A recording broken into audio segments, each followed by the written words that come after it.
प्रकाशित किया है। नवरात्र पूजन के चौथे दिन कूष्मांडा देवी के स्वरूप की उपासना की जाती है।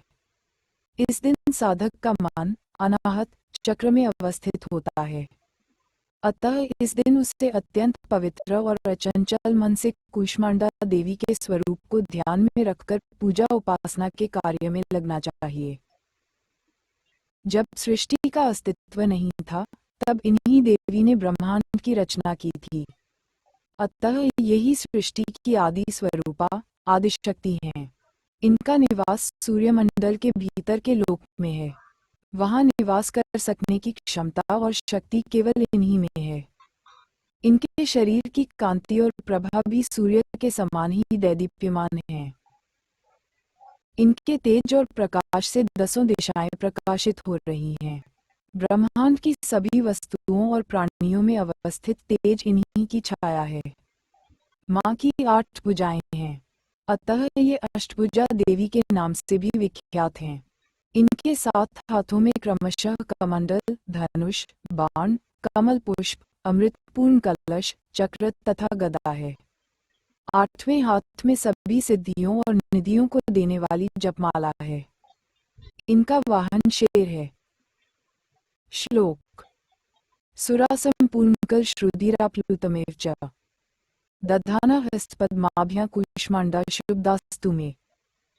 प्रथम शैलपुत्री च द्वितीयं ब्रह्मचारिणी तृतीयं चंद्रघंटेति कूष्मांडेति चतुर्थकं पंचम स्कंदमायेति षष्ठम कात्यायनीति च सप्तम कालरात्रीति महागौरीति चाष्टमम्। महिमा: माँ कूष्मांडा की उपासना से भक्तों के समस्त रोग शोक मिट जाते हैं।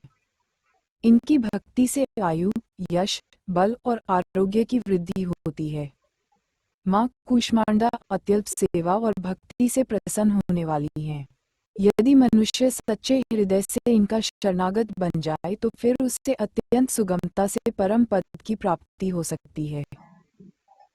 विधि विधान से माँ के भक्ति मार्ग पर कुछ ही कदम आगे बढ़ने पर भक्त साधक को उनकी कृपा का सूक्ष्म अनुभव होने लगता है। ये दुख स्वरूप संसार उसके लिए अत्यंत सुखद और सुगम बन जाता है।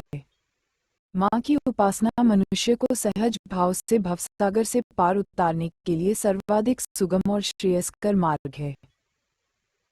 माँ कूष्मांडा की उपासना मनुष्य को आदियों व्याधियों से सर्वथा विमुक्त करके उसे सुख, समृद्धि और उन्नति की ओर ले जाने वाली है।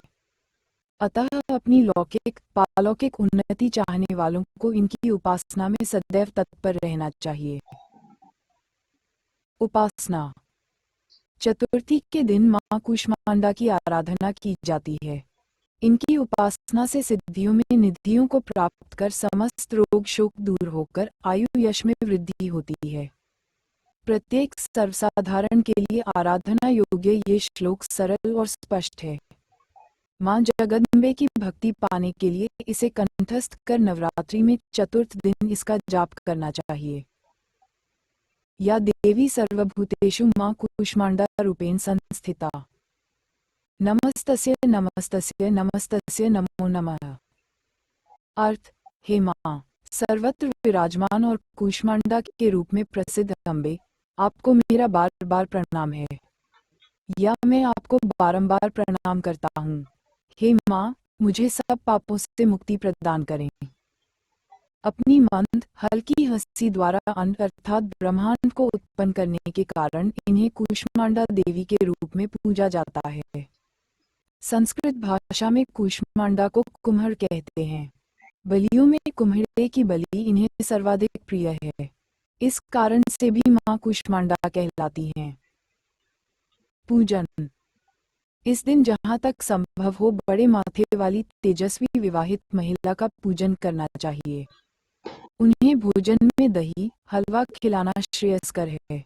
इसके बाद फल, सूखे मेवे और सौभाग्य का सामान भेंट करना चाहिए, जिससे माताजी प्रसन्न होती हैं और मनवांछित फलों की प्राप्ति होती है।